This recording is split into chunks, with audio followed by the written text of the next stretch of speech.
Hello, everybody. Mike Welsch coming to you from Keeneland with another edition of the Daily Racing Form Breeders' Cup Workout Report, brought to you by Spendthrift Farm, the home of 2020 Breeders' Cup Classic winner Authentic, whose first weanlings will sell this November.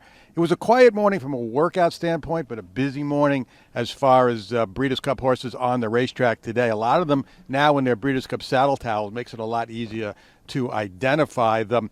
The two workers this morning, Senior Buscato for the Dirt Mile after the first renovation break, won 5/8 in company, broke about 3 lengths behind a workmate and readily drew clear at the end. The workmate kind of gave up at the end. 5 furlongs in 101. Galloped out well, though. 6 furlongs in 114 and 7/8 in 126 and 4. After the second renovation break, it was Hot Peppers for the filly and mare at Sprint. Kind of in contrast, a very leisurely 5/8 of a mile.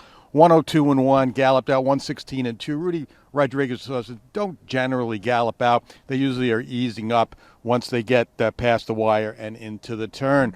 Among the Breeders' Cup Classic horses spotted this morning, the first one was Life is Good. He was the first Todd Pletcher horse on the track today, about 5:45, and he had just kind of a nice gallop, I'd say. He looked like he wanted to do more. His ears were up, coming through the wire. So all in all, I thought it was a good morning for Life is Good. Everybody waiting for Flightline. If they got here at his usual time at 5:30, they had to wait another hour. However, as he went to the starting gate this morning, that opens at 6:30, he schooled briefly in the gate.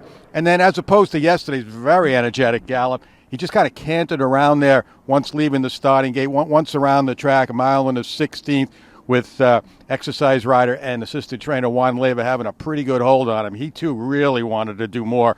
So I expect to see that tomorrow. He's scheduled to work here at 7:30 in the daylight, sort of daylight. It's about dawn breaks around that time here. He's going to work 7:30 on Saturday. That's the plan.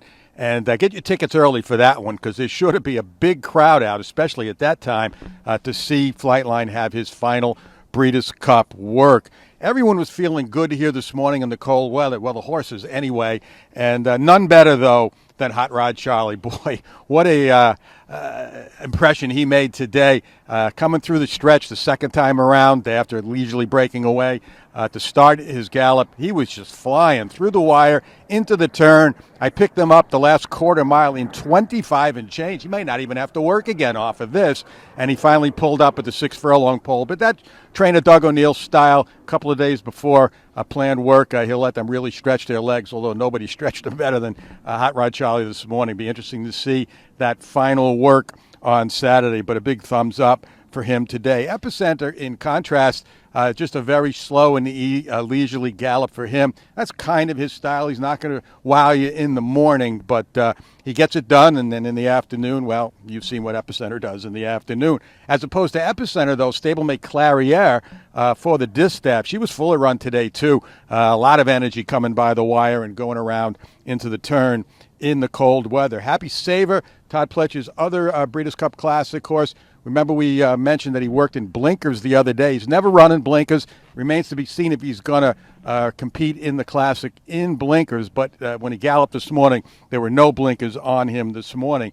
Conspicuous by his absence today, Rich Strike, but that was kind of planned. He just kind of, I think, jogged in the shed row today. He will be out tomorrow morning, I'm going to guess, at his usual time. Track opens at 5:30. Probably see him at 5:31.